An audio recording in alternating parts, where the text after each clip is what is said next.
கோலிவுட் சம்பவம் நேர்களுக்கு அன்பு வணக்கம். இன்னைக்கு நான் ஒரு இன்ட்ரெஸ்டிங்கான ஒரு விஷயத்த பத்தி தாங்க சொல்ல போறேன். அதாவது தமிழ் திரையுலகுல பார்த்தீங்கன்னா, மலையாளம், தெலுங்கு, ஹிந்திலேருந்து வெள்ள வெளியேறுட்டு ஹீரோயின்ஸ தான் வந்துட்டு அறிமுகப்படுத்தியிருந்தாங்க. எப்போ நான் சொல்றேன்னா, கிட்டத்தட்ட ஒரு 80ஸ் எண்டுல 80ஸ், 90ஸ்லாம் அப்பலாம் வந்துட்டு வேற ஒரு ஊர்லேருந்து மலையாளத்துலேருந்து கூட்டிட்டு வருவாங்க. ஹிந்தி ஆர்டிஸ்ட்ட கூட்டிட்டு வருவாங்க. தெலுங்கு ஆர்டிஸ்ட்ட கூட்டு வந்தா தமிழ் சினிமாவே அந்த மாரி மூவ் ஆகி போயிட்டு இருந்தது. ஆனா, முதல் முறையாக நம்ம தமிழ் மண்ல பிறந்த ஒரு தமிழ் பெண்ண வந்து நடிக்க வைக்கலாம் அப்படின்னும்போது, அவங்க கிட்ட போய் கேட்டாக்கா, "இல்ல, இப்ப என் பொண்ணு படிச்சுட்டு இருக்கா. கொஞ்ச நாள் போகட்டும்" அப்படின்னா. இது எப்போ நடந்துச்சுன்னு பார்த்தீங்கன்னா, நம்ப லெஜெண்ட் மணிரத்னம் டைரக்டர் வந்து கீதாஞ்சலின்ற ஒரு படம் எடுத்தார். ஞாபகம் இருக்குங்களா எல்லாருக்கும்? அது இப்போ வரைக்குமே அந்த படத்துல வர சாங்ஸ்லாம் வந்துட்டு சூப்பர் டூப்பர் ஹிட். ஸ்டோரியும் சூப்பர் டூப்பர் ஹிட். ஆக்சுவலா அந்த படத்துல தான் இவங்கள வந்துட்டு அறிமுகப்படுத்தலாம் அப்படின்னு போய் கேட்கும்பொழுது, அவங்க அம்மா சொன்னாங்களா, "இல்ல, அவ படிச்சுட்டு இருக்கா. சின்ன பொண்ணு. கொஞ்ச நாள் போட்டும். கொஞ்சம் வருஷம் போட்டும். நானே கொண்டு வந்து படத்துல அப்ப சான்ஸ் குடுங்க. நாங்க நடிக்க வைக்கிறோம்" அப்டின்னாங்களாம். அது வேற யாரும் இல்லீங்க. நம்ப தமிழ் திரைப்பட நடிகை கனகா. அவங்களுடைய அம்மா தான் பழம்பெரும் நடிகை தேவிகா அவங்க.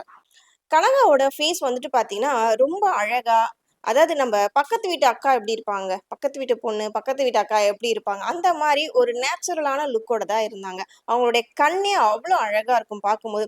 முதல்ல வந்துட்டு கரகாட்டன் படத்துல தான் அவங்கள வந்து அறிமுகப்படுத்துனாங்க. அப்போ நீங்க கேட்கலாம், ஓகே, மணிரத்னம் சார் கேட்கும்போது நடிக்கல. ஆனா கரகாட்டம் படத்துல மட்டும் எப்படி நடிச்சாங்கன்னும்போது, கங்கை அமரன் சாரும், தேவிகா அவங்க வீடும் வந்துட்டு ஒரே ஸ்ட்ரீட்ல தான் இருக்கு. ஸோ ஒரே ஸ்ட்ரீட்ல இருக்கும்போது இவங்க ஸ்கூலுக்கு போயிட்டு வரும்பொழுது கங்கை அமரன் சார் பார்த்துருக்காங்க. அப்போ அவரு சொன்னாராம், போய் அவங்க அம்மாகிட்ட கேட்டுருக்காரு தேவிகா அவங்கள்ட்ட.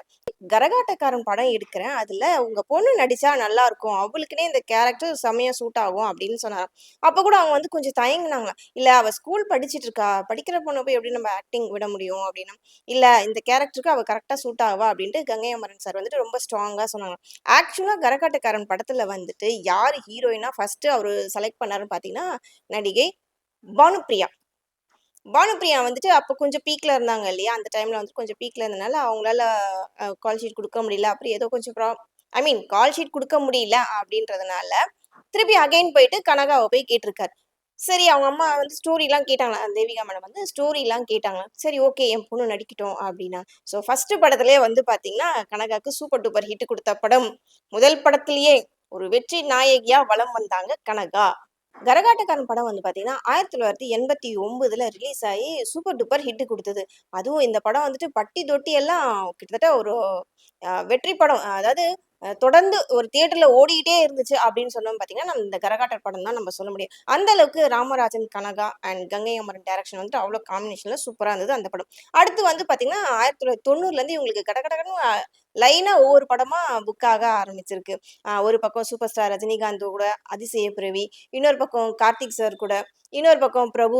இது மாரி எல்லா முன்னணி நடிகர்களோட இவங்களுக்கு அடுத்தடுத்து படங்கள் வந்துட்டு நடிக்க ஆரம்பிச்சாங்க. அவங்க நடிச்ச அத்தன படங்கள் வந்து ஹிட்டும் குடுத்தது. அந்த 11 படங்கள் அடுத்தடுத்து அவங்க வந்துட்டு நடிச்ச படங்கள் எல்லாமே ஹிட் குடுத்ததுனால, டாப் மோஸ்ட் நடிகை அப்படிங்கிற அந்த ஒரு லிஸ்ட்ல அவங்க வந்துட்டாங்க. அதுக்கப்புறம் தெலுங்கு, மலையாளம்னு சொல்லி எல்லா படங்களையும் அவங்க நடிக்க ஆரம்பிச்சுட்டாங்க. கனகாவோட ஒரு கேரக்டர் என்னன்னு பார்த்தீங்கன்னா, ரொம்ப ரொம்ப ரொம்ப சாஃப்ட்டான ஒரு கேரக்டருங்களாம். அவங்க ஷூட்டிங் ஸ்பாட்ல இருக்கும்பொழுது, சம்டைம்ஸ் இந்த ஃபைட் சீக்வென்ஸ் எல்லாம் வைப்பாங்க இல்லையா? ஃபைட் சீன்லாம் பார்க்கும்போதுட்டு, இந்த சவுண்டு அடிக்கிறதெல்லாம் பார்த்தோன்னே, அது ஜஸ்ட் நடிப்புன்னு கூட தெரியாம சம்டைம்ஸ் வந்து அவங்க ஒரு மாதிரி எமோஷனல் ஆகி பயந்துருவாங்களாம். "ஐயோ! ஏன் இப்படி அடிக்கிறீங்க?" அப்படிங்கிற மாரி அந்த கண்ண உருட்டி உருட்டி காட்டி பயப்படுவாங்களாம். ஸோ அப்போ டைரக்டர்லாம் வந்து சமாதானம், "இல்லம்மா, இது ஜஸ்ட் ஆக்டிங் தானே.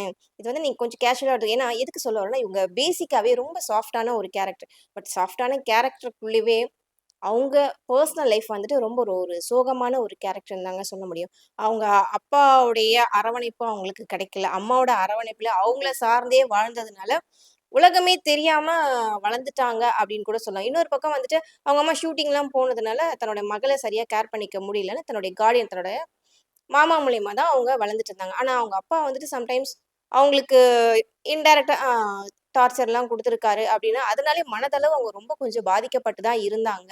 ஒரு ஃப்ரீடமா மத்த பிள்ளைங்க மாரி என்னால இருக்க முடியல. ஒரு அப்பா, அம்மாவுடைய அரவணைப்புல இருக்க முடியல. அம்மாவுடைய நிழலே தான் நான் இருந்துகிட்டே இருந்தேன். அப்டிங்கிற மாரி அவங்க சொல்லியிருப்பாங்க. இன்னொன்னு அவங்களுக்கு பலதரப்பட்ட ரூமர்கள்லாம் வந்துச்சு. இவர மேரேஜ் பண்ணிக்கிட்டாங்க, அவர மேரேஜ் பண்ணிக்கிட்டாங்க, இவரு விட்டுட்டாரு அப்டிங்கிற மாதிரி. தெலுங்குல ரொம்ப டாப்ல இருந்தவர வந்து கல்யாணம் பண்ணிக்கிட்டாங்க. அது வந்து ஒரு ஃபார்மாலிட்டிக்காக தான் அவங்க மேரேஜ் பண்ணிக்கிட்டாங்க. வேற ஒரு இஷ்யூக்காக அப்டின்னாங்க. அந்த மேரேஜுமே வந்துட்டு அவங்களுக்கு கன்டின்யூ ஆகல. அதுக்கப்புறம் வேற ஒரு மாப்பிள்ளைய பார்த்து அவங்களுக்கு கல்யாணம் பண்ணி குடுத்தாங்க அப்படின்னும்போது, அந்த மாப்பிள்ளைய ஒரு 15 நாளைக்கு அப்புறம் காணோம் அப்படிங்கிற மாரி, இப்படி தொடர்ந்து அவங்கள வாழ்க்கையில வந்துட்டு ஒரு சோகமான முடிவுகளாவே இருந்ததுனால, அவங்களால யாரு மேலயுமே ஒரு நம்பிக்கையோ, ஒரு வந்துட்டு ஓகேப்பா இவங்க என் கூட இருப்பாங்க. நம்ம ஒரு கம்ஃபர்ட் ஜோன்ல இருக்கலாம் அப்படிங்கிற அந்த அந்த தாட்டே அவங்களுக்கு வராம, தன்னை தானே அவங்க வந்து தனிமைப்படுத்திக்கிட்டாங்க அப்டின்னா, ஒரு பெரிய சோக கதையே அவங்களுக்கு பின்னாடி இருக்கு. கிட்டத்தட்ட சென்னையில தான் அவங்க வீடு இருக்கு. அ அவங்க வீட்ல வந்துட்டு தனிமையில தான் இருக்காங்க. எப்பவுமே அந்த வீடு பூட்டி தான் இருக்கும். அவங்க யூஸ் பண்ண கார் கூட இப்ப வரைக்கும் ஒரு டஸ்ட் படிஞ்சு தான் இருக்கு. வெளில அவங்க போறாங்களா, வராங்களா, வெளில வரவே மாட்டேங்கிறாங்க. நெறைய பேர் பார்த்துட்டு இருக்கோம். சில பேர் என்ன சொல்லிட்டாங்க, அவங்களுக்கு வந்து உடம்பு சரியில்ல. அவங்க இருக்காங்களா, இல்லையான்றதே ஒரு கொஸ்டின் மார்க்கா இருக்கு அப்படின்னு சொல்லும்பொழுது தான், சமீபத்தில அவங்க வெளியில வந்துட்டு எல்லாரையும் பார்த்தாங்க, பேசினாங்க. முக்கியமா தன்னோட மொத படத்துல நடிச்ச தன்னோட ஹீரோ ராமராஜன் சார் அவங்கள போய் மீட் பண்ணி, அப்ப கூட ஒரு ஃபோட்டோ எடுத்து எல்லாருக்குமே காட்டுனாங்க. "பாருங்க நான் இருக்கேன். நான் நல்லா தான் இருக்கேன்." அப்படி அத பார்க்கும்போதே ரொம்ப சந்தோஷமா இருக்கு. பட் இருந்தாலும், அவங்களுக்குள்ள இருக்க அந்த மனவேதனை, தனிமை தான் வந்துட்டு எல்லாருக்குமே கொஞ்சம் கஷ்டமா இருந்தது.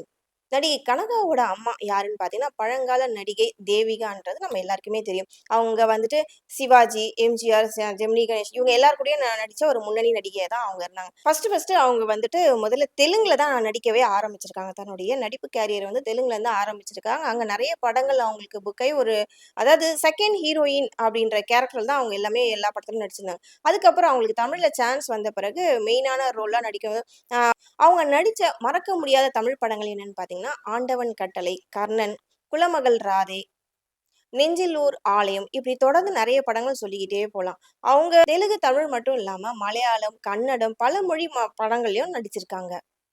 2002ல உடல்நலக் குறைவால அவங்க இறந்துட்டாங்க. அவங்க இறந்த பிறகு தான் ரொம்ப கிட்டத்தட்ட அம்மா சார்ந்தே வாழ்ந்துட்டு இருந்தாங்க இல்லையா நடிகை கனகா. அவங்க அம்மா இறந்த பிறகு அவங்களுக்கு ரொம்ப பெரிய இழப்பு. இதுக்கப்புறம் நம்ம லைஃப்ப எப்படி லீட் பண்ண போறோம்? எப்படி வாழப் போறோம்ன்ற மாரி ஒரு கேள்விக்குறியாவே இருந்தாங்க. இப்படி பல வெற்றி படங்கள் வந்து குறிப்பிட்ட அளவுக்கு தான் நடிச்சிருக்காங்க நடிகை கனகான்னு சொல்லலாம். அடுத்து வேற ஒரு இன்ட்ரஸ்டிங்கான விஷயங்களோட உங்கள வந்து சந்திக்கிறேன். அதுவரைக்கும் நன்றி, வணக்கம்.